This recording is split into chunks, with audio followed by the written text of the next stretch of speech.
I've always grown up around plants. As a child, I would play in the dirt as my mom planted daffodils and perennials. While she trimmed bushes and laid down pungent mulch, I would proudly grab roly-polies and worms to show her. Flora was no stranger inside our home either. well-loved houseplants inhabited landings and corners, bought or made bouquets, were placed in vases. Lettuce, scallions, and strawberries that were grown outside soon found their way on our table. And the fuzzy little green worms I found on the lettuce plants would crawl around on my palm. My mother taught me about the healing properties that plants in nature housed. Turmeric, onions, honey, or garlic could rid me of a sore throat. Bunches of lavender would help me relax.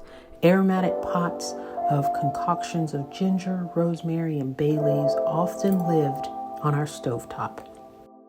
As my sister and I grew up, more elaborate greenery appeared on our tables and in rooms. They became my mother's project during quarantine. And her new babies.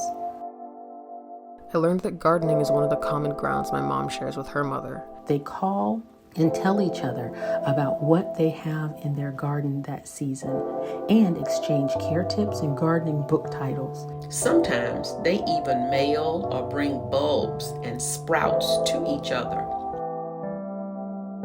I began to share my mom's love for houseplants. I kept my own measly succulents and squishy cacti as she tended her ethereal pothos and pruned her wandering Jews. While she nursed her bromeliad back to health, I would accidentally starve my bear paw or overwater my African violets. She bought me succulents that reminded me of her, and gave me offshoots to her hens and chicks that I would usually kill accidentally, but some made it to college with me.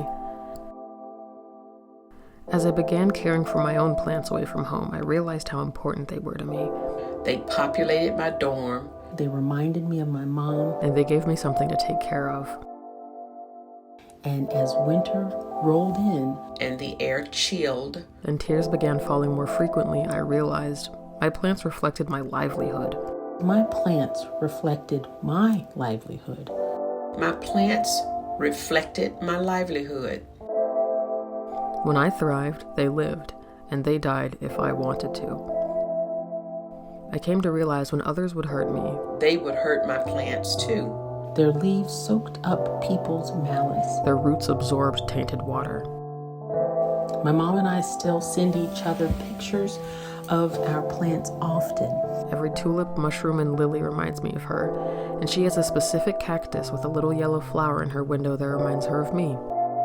She was one of the first people to get the news that I was considering going by the name Lavender. After all, she gave me my first name, and I wouldn't be using the name if it wasn't for her. So, with her blessing, more or less, I added the name Lavender to my repertoire. I'm eternally grateful for my plants. So many of them wilted to keep me here. So many of them wilted to keep me here. So many of them wilted to keep me here.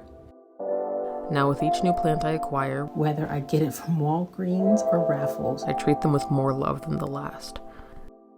I talk to them. I decorate them. I water them. And I cherish them. Just as my mother does to her plants. And her mother does to her plants. And just as I would want someone to do to me. Because if I'm gone, then who will water my plants?